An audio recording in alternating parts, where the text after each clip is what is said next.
Dara Tomasson, and I have this new series on my YouTube channel called The Client Corner, where I walk you through one of my clients' quilts that is going to be custom quilted. So I don't know if you relate to this, but I'm pretty sure you do. Standing in front of a client's quilt, or your own quilt for that matter, and saying, how do I quilt this? So I'm going to walk you through some steps to make it much easier on you. So the first thing you do is you decide, what is the purpose of this quilt? Is it going to be so that you're binging your favorite movie on Netflix and you're just like wrapped in it on the couch? Or is it going to be displayed on the wall? Is it going to a wedding? Like, you need to decide with your client and establish what the purpose of the quilt is, because then you will treat that quilt in that way. The next step is budget. So deciding on how much do you want to spend. So one of the tips that I gained from taking a class from my friend Sharon Blackmore is she would establish a budget with her client. Then she would go ahead and quilt what they had discussed. And then if she had other ideas as she was quilting, she would then go back to her client and say, hey, listen, if we do this a little bit different on the border, or if we do something else, it's going to be an extra 5 hours, which would be X amount of dollars. Or so then that way you can keep that communication open with your client, because sometimes it is hard to know exactly how much time it's going to take to do certain designs. So I feel like it's really important to keep that communication open with your client, and just to be really clear on your time and your skills. So now to talk about the design, how to decide. One of the things that I always do is I look at the inspiration of the quilt itself. So the quilt that I'm going to be sharing with you today happens to be applique, beautifully intricate applique with birds. It's a nature type of theme, and so when I look at the birds and I look at the scale between the applique and the open space, those are also indicators for me of how do I find that balance. Because when you're doing your client quilting, you want your client's quilt to shine. And so your free motion quilting is just going to make it even better. Isn't that great? So as you look at the quilt, you don't want to be competing with the quilt, you want to complement it. So that's also a really important element to keep in mind as you're deciding on your quilt.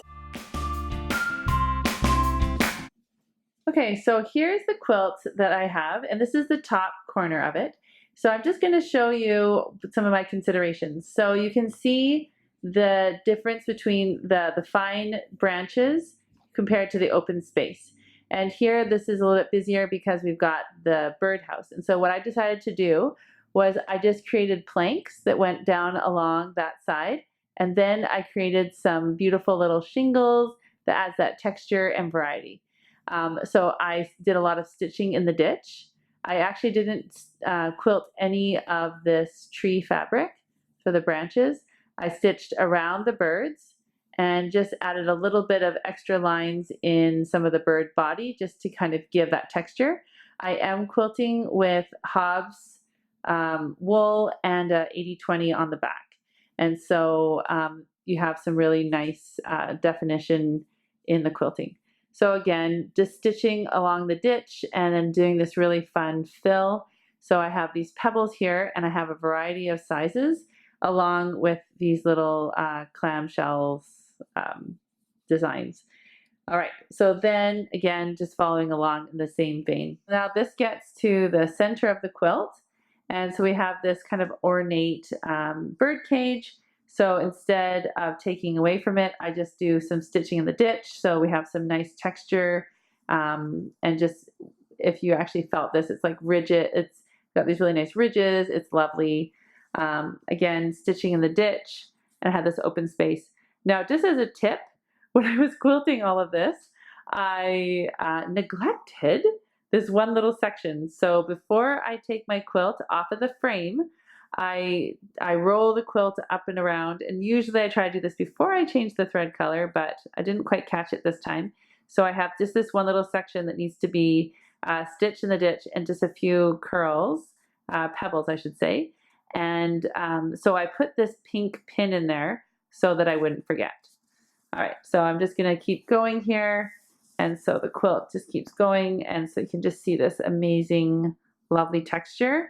And when we're doing pebbling, it's just a really good idea to change up the scale and scope of the pebbles. So again, we have these lovely pine cones. And I just added, when the pine cone was larger than my thumb, I just added some brown stitching texture. Again, to stitch in the ditch, went along with that. And I do want to point out along the side here. So within these, I'm not even sure what they are, these pod flower things, I was just able to create some lines within them.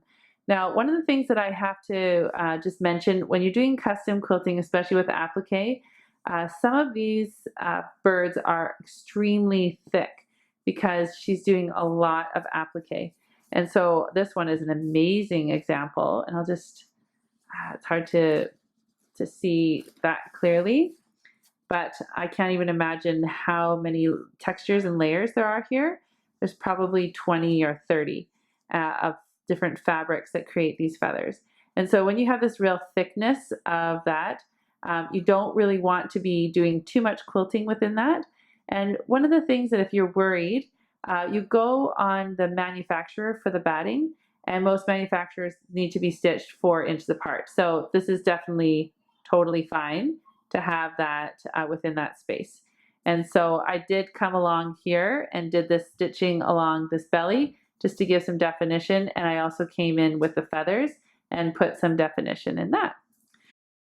And so I did come along here and did this stitching along this belly just to give some definition. And I also came in with the feathers and put some definition in that. So what I'm going to demo for you so that you can have something actionable that comes out of this video is I'm going to show you my, I love this one. I think I made it up myself. I'm not sure, but I know for me, I've made it up. So what I do is I come in here for my feathers and I just do my basic feather. So I have a nice curve in here. And then wherever the curve is on the inside, I do my feathers. And so then, sorry, I shouldn't say the inside. When I do it on the widest section of the border, that's where I put my feathers. So now this is the widest, this is the widest. So as you create your vein for your feather, just make sure you have a really nice line to create your feathers. So I'm going to go and show you how that quilting is done.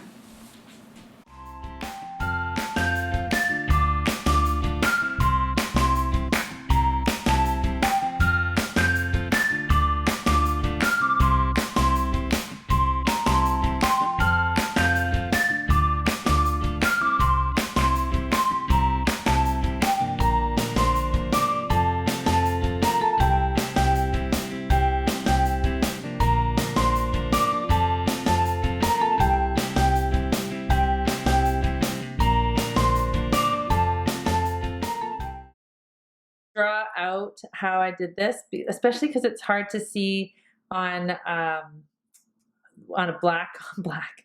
So you're going to just come along your border and you're just going to create this nice curve, and you want to create it a fairly consistent curve apart. If this really stresses you out, you can always just decide like every 2 inches, and you could even mark where you're going to have your curves. So anyhow, you come in and you're going to curve, you're going to feather it on the inside curve. So as you notice, I'm doing the bump backs. So I'm going to travel along this line. I'm going to do a swirl, and then I'm going to come to the halfway point and I'm going to bump into it, come down, bump, and then I'm going to come on this other side.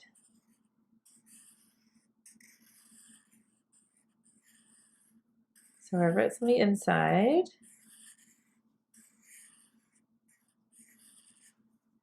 I'm just going to keep going on the inside.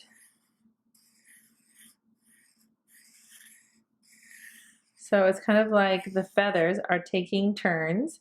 And so this is perfect for when you have a skinny border. Thank you for watching my first of many Client Corner episodes where I have reviewed kind of how my process went for quilting my customers' quilts. So if you find yourself struggling with knowing how to quilt your quilt, whether it's for a client or for yourself, and you want help or advice, can you just leave the comment below and then I can read those and I can help you in all of the videos that I make going forward. So I just really want to make sure that I'm able to help you to get where you want to go. The other thing that I'm asking you to do is if there is a quilt that you are stuck on and you just don't know, you don't have any ideas, and you just feel really unsure, all you need to do is send me a picture of it, and I have this app where I can like draw on it and I can give you suggestions. So take me up on my offer. I'd love to help you.